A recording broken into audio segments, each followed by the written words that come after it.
Bis- Bismillahirrahmanirrahim. Assalamualaikum warahmatullahi wabarakatuh. Berjumpa lagi kita dan channel saya.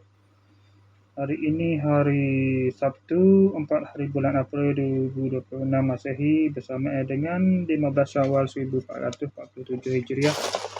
Seperti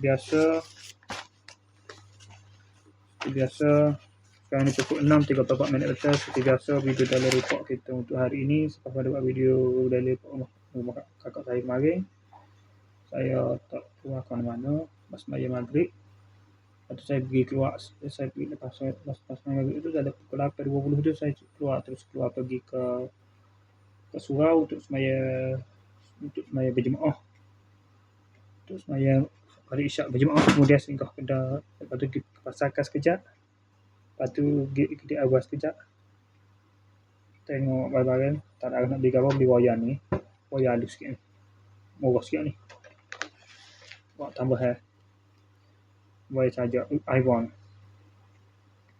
Panjang lajak jadi serabut juga. Tak tu juga. Tak pendek pula. Lepas tu singgah kedai fikri seperti biasa, minum seperti biasa. Balik ke rumah dah ada pukul 12.30. 11.40 kemarin malam tadi. Lepas tu tidur dah ada pukul 1 pagi juga. 1.20. Bangun pada pukul 6.50 minit pagi. Bangun mandi terus sembahyang subuh. Bangun terus mandi sembahyang subuh. Dia makan sarapan sekejap. Lepas tu tak tahu nak agak apa, duk main gitu lah. Edit video semaja hari ni. Atau ajak nak keluar dari pukul 8.30 4 lah tu.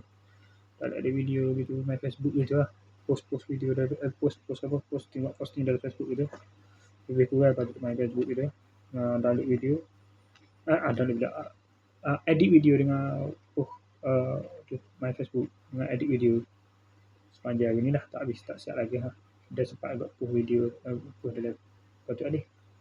Dah kata dah masa tu tak ada. Post dalam TikTok tu. Dah satu video je. Satu video dah post dalam TikTok.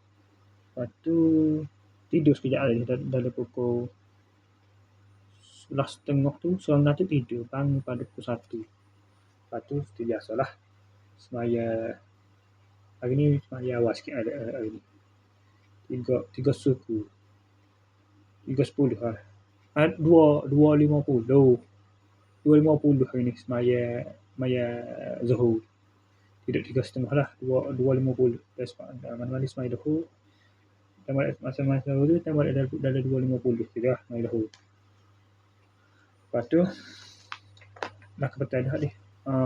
Dah TikTok tadi dah pukul 4.30 tadi. Dah sempat post satu video di dalam TikTok. Lepas tu tak ada apa semasa petang ni, tak ada apa. Lepas ada post video tu ada itu. Ada di video tengok TikTok gitu lah, ya TikTok. Lepas ada tu live TikTok. Saat ni baru ada dalam pukul 6 suku saat ni. Nek 10 ni baru mandi sembahyang asar. Lepas ada tu, lepas tu yang nak buat video. Nek 20 mandi sembahyang asar ni. Siap sembahyang asar mana nek 20 nek 20 ni. Mandi sembahyang asar, lepas tu siap sembahyang asar ni. Nek 34 ni terus buat video ni.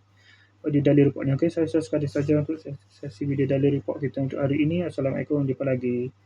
Bye.